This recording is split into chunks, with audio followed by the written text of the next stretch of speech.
கடைசி வரைக்கும் மாறவே மாட்டோம். என்னைக்கு அம்மா ஜெயிச்சா தோத்தாலும் சரி நாங்கள் அக்கெல்லாம் மாறவே மாட்டோம். இப்போ டிஎம்கேயோட 5 வருஷம் ஆட்சி காலம் எப்படி இருக்குன்னு நினைக்கிறீங்க? ஒண்ணுமே கிடையாது, எல்லாம் டம்மி, பொம்மை முதல்வர். ஏன்னு கேட்டா எல்லாமே அவங்க குடும்பத்துக்காக தான் நடக்குது. அவங்க குடும்பத்தை தவிர வேற எதுக்குமே நடக்கிறது இல்லை. இப்போ அவங்க உதயநிதி கழித்து இன்பநிதி இப்படியே தான் போகுமே தவிர கலைஞர் குடும்பம் தான் இருக்கும்னு நினைக்கிறாங்க.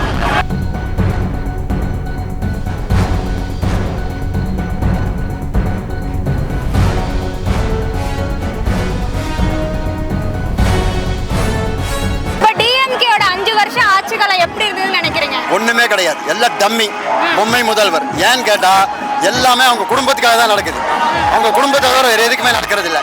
இப்போ அவங்க உதயநிதி கழித்து இன்பநிதி இப்படியே தான் போகுமே தவிர கலைஞர் குடும்பம் தான் இருக்கும்னு நினைக்கிறாங்க.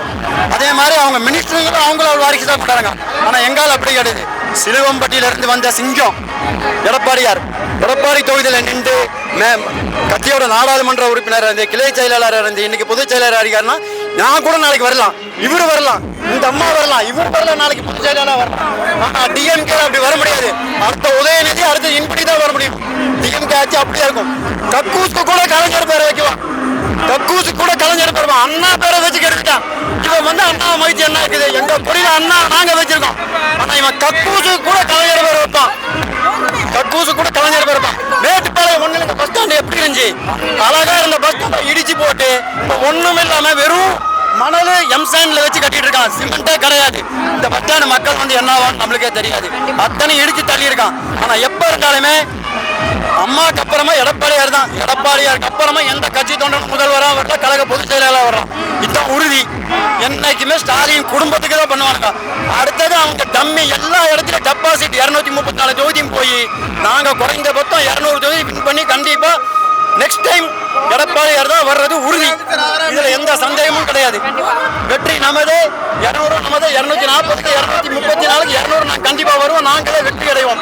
வெற்றியில தான் அடுத்த ஆட்சி தமிழக. இப்போ எடப்பாடியார் வர்றாருன்னா மக்களை காப்போம், தமிழகத்தை மீட்போம். இதுதான் எங்களோட குறிக்கோள். இதே தான் எடப்பாடியார் குறிக்கோள் எங்களுதும். இதே தான் மாற நிறுத்தும் போது அப்பதான் மக்கள் ஏழை வாழைகள் சந்தோஷமா குடும்பத்தோட பொட்டுகளை நல்லா இந்த தண்ணி அடிக்க வரைக்கும் இருந்தா குடும்பம் நாசமா தான் போகும். எல்லாம் செத்து போங்க திடீர்னு அது மாதிரி நிறுத்துங்க. சட்டம் ஒழுங்கும் சீர்கிட்டு இருக்குது. போதை கஞ்சா பழக்கத்துக்கு ஸ்கூல் குழந்தைங்க இருந்து எல்லாருமே அடிபடுறாங்க. பெட்டமெட்டமின் எல்லாமே வருது. கள்ளக்குறிச்சியில 68 பேர் இறந்துருக்காங்க. 68 பேர் செத்தவனுக்கு 10 லட்சம் கொடுக்கறான், வித்தவனையும் காப்பாற்றுறான். ஆனா மக்களுக்கு எதுவும் பண்ணல. இவன் சாராயம் கூட செத்தவனுக்கு 10 லட்சம், சாராயம் வித்தவனுக்கு 10 லட்சம். ஆனா மக்களுக்கு ஒன்றும் பண்ணல. அப்படிதான் நடந்து போதை கலாச்சாரம் அடிக்குது. சட்டம் ஒழுங்கு சீர்கட்டு இருக்குது. சட்டம் ஒழுங்கெல்லாம் நல்லா வரணும். போதை கலாச்சாரம் இல்லாம இருக்கணும்னா எங்களோட எடப்பாடியார் வரணும். பிஜேபி சப்போர்ட்ல கண்டிப்பா நாங்க வின் பண்ணுவோம். அது எந்த விஜய் வந்தாலும் சரி, எவன் வந்தாலும் சரி. எம்ஜிஆருக்கு அப்புறம் எந்த ஆக்டர் வந்து எவன் வந்து நின்றாலும் அவன் தோத்துதான் போவான். வேறுமா எங்களுக்கெல்லாம் கொடுக்குறோன்னு சொன்னாங்க. ஏற்பாடு பண்ணு தர்றது இல்லை. எல்லாம் வசதியாளர்களுக்கு கொடுக்குறாங்க.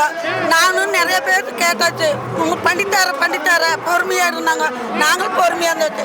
சரி போய் தொலைஞ்சா இது ஏன் பாருன்னு அப்படின்னு நான் விட்டுட்டேன். நான் நிறைய தாட்டு கேட்டாச்சு. எங்கள் ஊர் நம்பரவே கேட்டாச்சு. உனக்கு பண்ணித்தார அப்படின்னு. இது நான் வரையும் பண்ணித்தர இல்லை. வசதியாக இருக்கிறவங்களுக்கு தான் பண்ணி கொடுக்குறாங்க. காடு தோட்டம் எல்லாம் இருக்கிறவங்களுக்கு பண்ணி கொடுக்குறாங்க. எங்களுக்கு எது நாங்கள் வீடு இருக்குது இல்லைன்னு சொல்லலை. நாளைக்கு நீங்கள் வந்து பார்த்தா ஏமா போய் சொன்னேன். நாங்கள் வீடு இருக்குது. எல்லாரும் பக்கத்தில் இருக்கிறது 2 அடுக்கு 3 அடுக்கு 4 கார், ரவுண்டு கார், 3 கார் இருக்குது. ஏன் எங்களுக்கெல்லாம் இல்லாத போச்சு? அப்போ நாங்கள் என்ன வண்டி போட்டோம்? அவங்களுக்கு கொடுக்குறீங்கல்ல, கொடுத்தா எல்லாம் ஏழை மக்களுக்கு எல்லாரும் கொடுங்க. ஏன் கொடுக்க மாட்டேங்கிறீங்க? ஆளை பார்த்தா கொடுப்பீங்களா? அப்ப நாங்க என்ன செஞ்சு போட்டோம்? டிஎம்கேயோட ஆட்சி காலம் எப்படி இருந்தது 5 வருஷமா?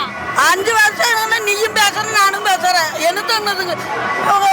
தண்ணி பிரிச்சு நிற்க எந்த பிரச்சனை சரிங்கிறாங்க. வர்றதும் இல்லை போறதும் இல்லை. அப்போதைக்கு அழுகிறதுக்கு கணக்கு எடுத்து விட்டுறாங்க. இதுதான் ஏன் எங்களுக்கெல்லாம் இல்லை நினைக்கிறீங்க. ஏன் எடப்பாடியார் வரணும்? அவரு வந்து அவர் வந்தா மக்களுக்கு என்னெல்லாம் செய்வாருன்னு நினைக்கிறீங்க? எல்லாம் செய்வாருங்க. நாங்க வந்து ஃபர்ஸ்ட்ல இருந்து அதேதான். நாங்க ஃபர்ஸ்ட்ல இருந்து ஓட்டு எலெக்ஷன் வந்தது அவர் கச்ச மாற மாட்டோம். எப்ப இருந்தாலும் சரி சாக வரைக்கும் ரெட்டலை தான் போடுவோம், யாருக்கும் போட மாட்டோம். நீங்க 5000 கொடுத்தாங்க சரி, 10,000 கொடுத்தாங்க சரி. இந்திக்காரனை கொண்டு வந்து விட்டு தமிழர்களுக்கெல்லாம் வேலை இல்லாத போகுது. கண்டிப்பா. கண்டிஷனா நம்ம மக்களுக்கு வந்து இந்திய மக்களுக்கு வந்து வேலை இல்லை. ஆமா. அவங்க மோடி இருக்கக்கூடாது.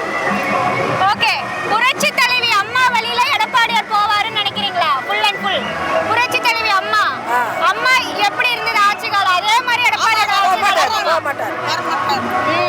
அம்மாவோட போச்சு. அம்மா வந்து பிரதமராக இருந்தா நாட்டுக்கு நல்லா செஞ்சிருப்பாங்க.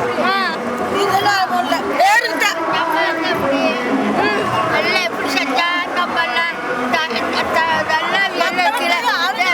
கண்ணை தொடச்சு காப்பாத்துச்சு.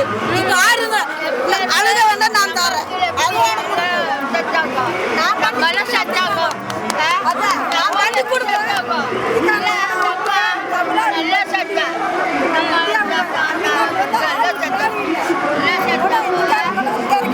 நான் என்ன சொல்லுவேன்னா, பாடுபடுறவங்களுக்கு கொடுக்காதீங்க, பாடுபடாதவங்களுக்கு கொடுங்க. ஏழை மக்களுக்கு எல்லாம் செய்யுங்க. நீங்க ஏன் வசதியா இருக்கிற வீட்டுக்குப்பா அது அங்கிட்டு அவர் கொடுப்பாரு.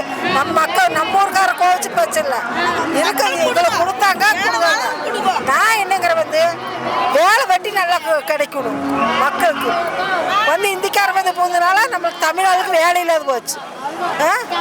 தோட்டத்து வேலைக்கு முதலாவது இந்திக்காரில் கொண்டு வந்து விட்டுருக்குறாங்க. அப்புறம் நாங்கள் என்ன பண்ணுவோம்? நாங்கள் கூலிக்காரர் என்னமா பண்ணுவோம்? ஆம்பளை இல்லாதவங்க சொல்லுங்க.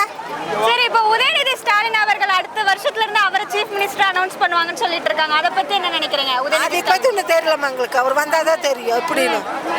சரி, அப்போ 2026 நீங்க யாருக்கு ஓட்டு போடுவீங்க? கண்டிப்பா மாறவே மாட்டோம். என்னைக்கு மாற மாட்டோம். எங்க வீட்டுல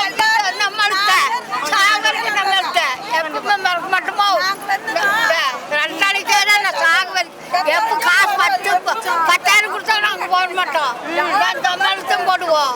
எங்க குடும்பத்திலயும் எல்லாருமே எங்க வீட்டுல 8 பேருக்கு 8 பேர் ரெட்டலைக்கு எங்க வேணாலும் போலாம். ஆமா, வேலை கிடைக்க மாட்டேங்குது. நாங்க வந்து நீங்க காசு கொடுக்கலன்னா அந்த கட்சியும் மாற மாட்டோம்.